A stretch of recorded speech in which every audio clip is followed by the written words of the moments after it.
राज ठाकरे जी दूसरी तरफ भारतीय जनता पार्टी को कहाँ नहीं तो कहाँ पर फेलियर बता रहे कर्नाटक चुनाव में, और यहाँ के जो नेता है वो नतमस्तक होकर भारतीय जनता पार्टी के नेता उनसे मिलने गए, उनका स्वागत करने गए। जानबूझकर चुनाव के पहले शहर में दंगे करवाने की साजिश का भारतीय जनता पार्टी के नेता रच तो नहीं रहे। उल्लासनगर के अंदर हिंदू मुस्लिमों के दंगे करवाकर चुनाव तो नहीं जीतना चाहते।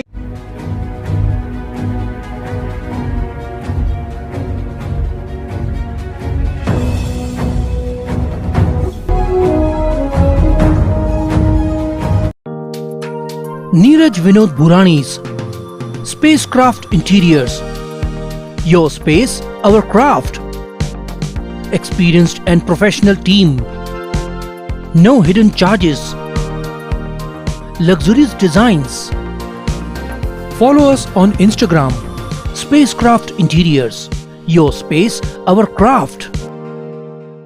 हर किसी का सपना होता है, सपना अपने घर का, सपनों के घर का, और इसी सपने को साकार करने के लिए crystal finance by Ajit Makhijani आपके लिए लाए हैं इजी हाउसिंग लोन्स। 20 लाख से लेकर 5 करोड़ तक के हाउसिंग लोन्स, क्विक अप्रूवल और हैसल फ्री प्रोसेस के साथ। तो समय आ चुका है अपने सपनों को साकार करने का।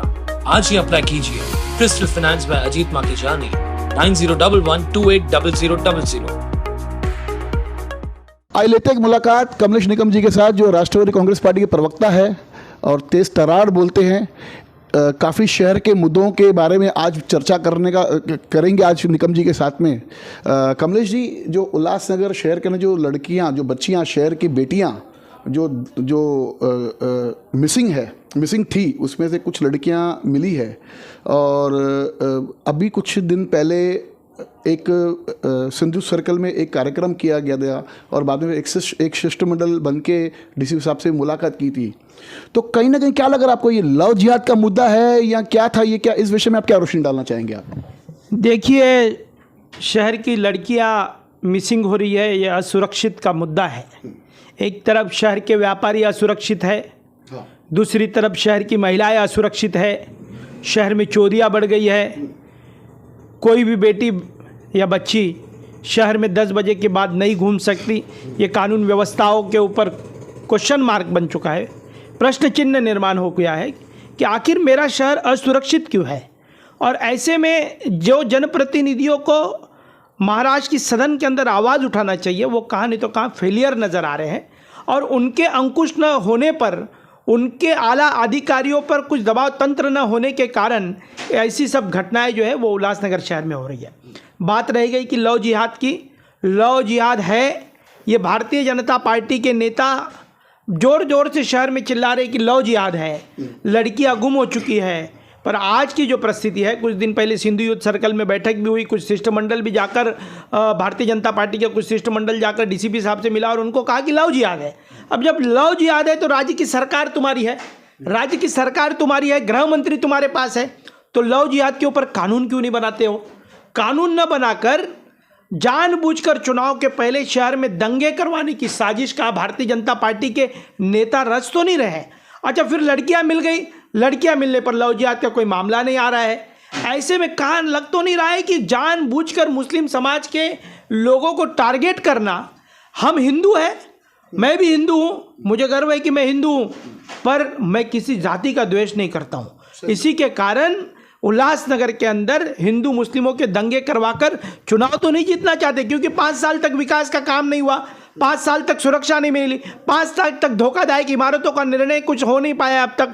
तो ऐसे में भारतीय जनता पार्टी के आमदार होने के बावजूद भी ऐसे निर्णायक तौर पर निर्णय नहीं हुए, तो कहाँ पर ये विकास के मुद्दे को हटाकर, कहाँ पर धोखादायक इमारतों के मुद्दे को हटाकर, कहाँ पर मेरे शहर के लोगों की गई हुई जानों को बौखलाहट के कारण कहाँ लव जिहाद लाकर शहर में दंगे प्रसाद करने की कहाँ रणनीति तो नहीं बनाई जा रही है। और ऐसी रणनीति बनाते होंगे तो ऐसे नेताओं के ऊपर पुलिस ने सबसे पहले लव जिहाद का जो मामला है वो लव जिहाद का मामला नहीं है। और जो नेता शहर में भ्रमित कर रहे हैं, ऐसे नेताओं के ऊपर कानूनी कार्रवाई करनी चाहिए जो लव जिहाद के नाम पर शहर में दंगे भड़काना चाहते हैं, दंगे भड़काकर अपनी राजनीति की रोटियां सेकना चाहते हैं, विकास के मुद्दों को साइड हटाकर और शहर के जो धोखादायक इमारतों का मुद्दा हटाकर लव जिहाद का मुद्दा लाकर शहर के अंदर महिला असुरक्षित है, ये मानना पड़ेगा।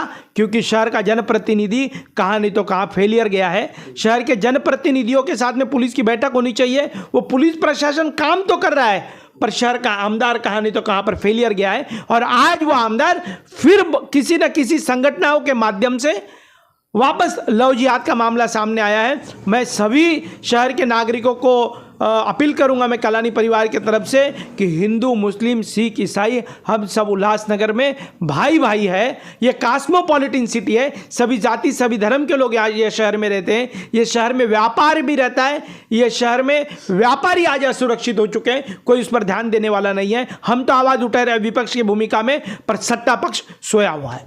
अब देखिए, कल राज ठाकरे साहब, मनसे के राज ठाकरे साहब जो अध्यक्ष है, वो उल्लासनगर में आए थे और वहाँ पर उन्होंने अपनी जो उल्लासनगर जो कार्यकारिणी उनको बर्खास्त भी किया। और जो कर्नाटका में जो चुनाव के नतीजे आए उस पर भी टीका टिप्पणी की थी उन्होंने। तो वहाँ पर भारतीय जनता पार्टी के नेता उस कार्यक्रम में वो वहाँ पर नजर आए।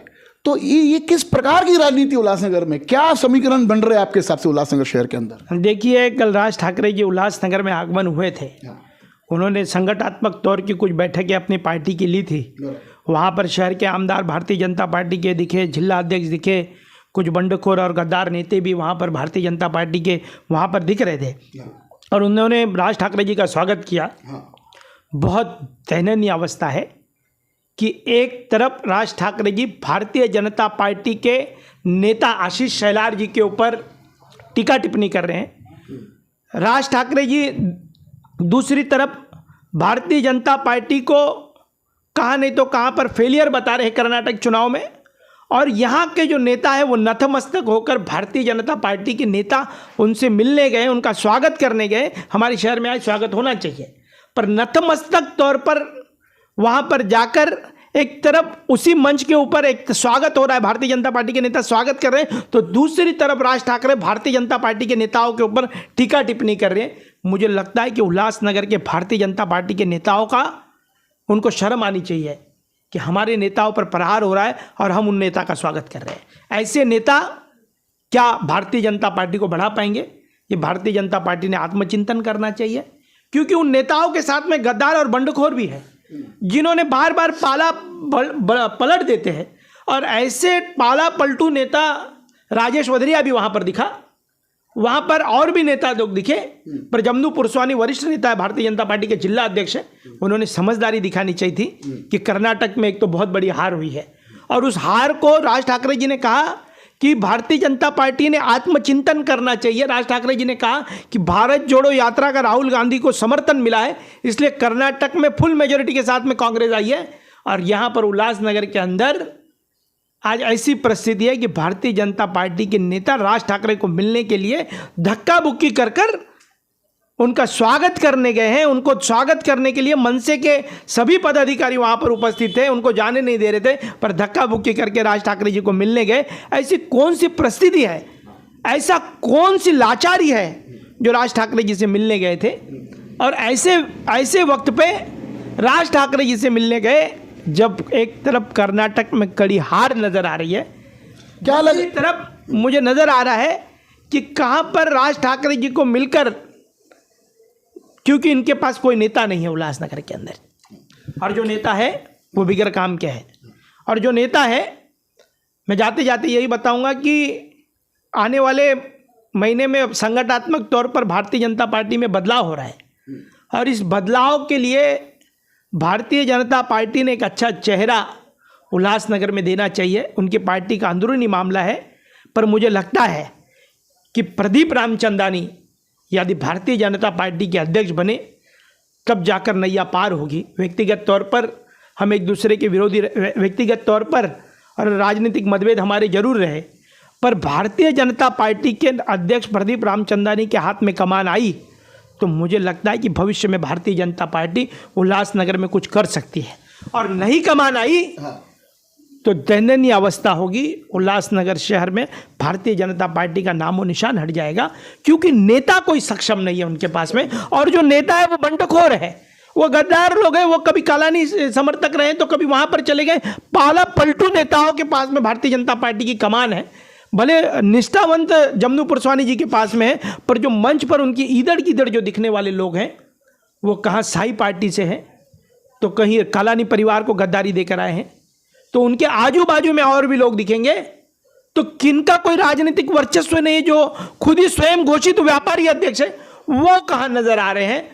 प्रदीप रामचंदानी ने भारतीय जनता पार्टी के लिए अपनी उम्र के आधे से ज़्यादा उम्र भारतीय जनता पार्टी को दे दिया। मेरी व्यक्तिगत राय है कि भारतीय जनता पार्टी ने प्रदीप रामचंदानी को अध्यक्ष बनाना चाहिए, और वो अध्यक्ष बने तो कुछ सूझबूझ की राजनीति उल्लासनगर में हो सकती है। हम विरोधी हैं उनके ऊपर हम टिप्पणी भी करते हैं, उनके विचारधाराओं के हम विरोधी हैं, पर व्यक्तिगत तौर पर वो भारतीय जनता पार्टी को बढ़ाने वाला व्यक्ति है। ऐसे लोगों के हाथ में कमान गई तो भारतीय जनता पार्टी का भविष्य में कुछ हो सकता है, नहीं तो भविष्य अंधकारमय हो जाएगा। क्या लग रहा है आपको, अगर जैसे आपने कहा कि प्रदीप रामचंदानी जी के हाथ में ही कमान जानी चाहिए, और ये जो सिलसिला शुरू है, अंदरूनी तौर पे कुछ ऐसे हवाएं उड़ रही है कि जैसे कल भी एक सोशल मीडिया में कुछ पोस्टर्स वायरल हो रहे थे, उसमें पोस्टर में दिखाया जा रहा था कि परिवर्तन करना है या क्या करना है। कहीं ना कहीं से दिख रहा है कि प्रदीप रामचंदानी जी का पलड़ा थोड़ा भारी नज़र आ रहा है। उसको देखते हुए ऐसे तो नहीं कि कुछ नेता लोग राज ठाकरे साहब से मिलने को गए? देखिए, राज ठाकरे जी से मिलना मुझे लगता है कि शिवसेना के आदरणीय खासदार श्रीकांत शिंदे के ऊपर दबाव बनाने जैसा है। अच्छा।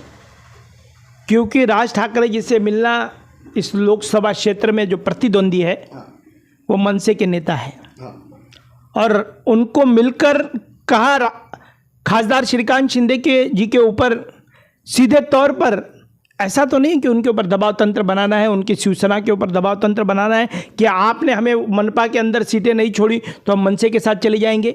अच्छा, मनसे के साथ गए तो मराठी वोटरों को हम लुभाने की कोशिश करेंगे, पर मराठी समाज और मराठी वोटरों को भी जानकारी है कि उल्लासनगर शहर के अंदर मराठी समाज के लिए कुछ नहीं किया आज तक शहर के आमदार ने, जिला अध्यक्ष ने अब तक कोई भी ऐसा ठोस कोई निर्णय नहीं लिया। और खास करके जिस तरीके से भारतीय जनता पार्टी काम कर रही है, उससे इस तरीके का लग रहा है कि राज ठाकरे जी के साथ में कल मिलना और इस तरीके से धक्का बुक्की में जाकर मिलना, तो ऐसे लग रहा है कि नतमस्तक हो गए हैं। हमारे शहर में कोई नेता आता है तो उनका स्वागत होना चाहिए, पर वो नेता जो है वो संगठनात्मक बैठक करने आए थे, और संगठनात्मक बैठक करने के यहाँ पर जो बंडखोर और गद्दार नेता हमारे, वो भारतीय जनता पार्टी के उनसे मिलने गए थे, और राज ठाकरे ने उनको कुछ तरीके से मुझे लगता है कि कुछ पूछा भी नहीं, कुछ बिठाया भी नहीं। इन्होंने गर्दी में उनको फोटो दे दिया और साईं झूलेलाल जी का फोटो दिया। मैं उनका स्वागत करता हूँ कि शहर में वो आए, उनका झूलेलाल जी की मूर्ति से, प्रतिमा से उनकी, हमको लगता है कि उल्लासनगर में आए हैं। पर जिस तरीके से धक्का बुक्की में दिया, तो ऐसे लग रहा है कि हमारे शहर के नेता लाचार बनकर गए थे और लाचार बनकर वापस लौट आए। आने वाले चुनाव के अंदर काफ़ी बड़ा फेरबदल देखने को मिल सकता है, और इस प्रकार की जो घटनाएं भी घट रही है कि एक पक्ष के होते हुए, सत्ताधारी पक्ष के होने के बाद भी अगर मतलब ऐसे मिलने जाना, तो कहीं ना कहीं ये प्रश्न चिन्ह का सवाल है। हम भारतीय जनता पार्टी के नेताओं से भी पूछेंगे कि क्या ऐसी मजबूरी थी जो आपने इस प्रकार का कदम उठाया, और आने वाले चुनाव के अंदर क्या उसकी रूपरेखाएं बन के आएगी। धन्यवाद। देखते रहिए फिर सुबह न्यूज़ चैनल।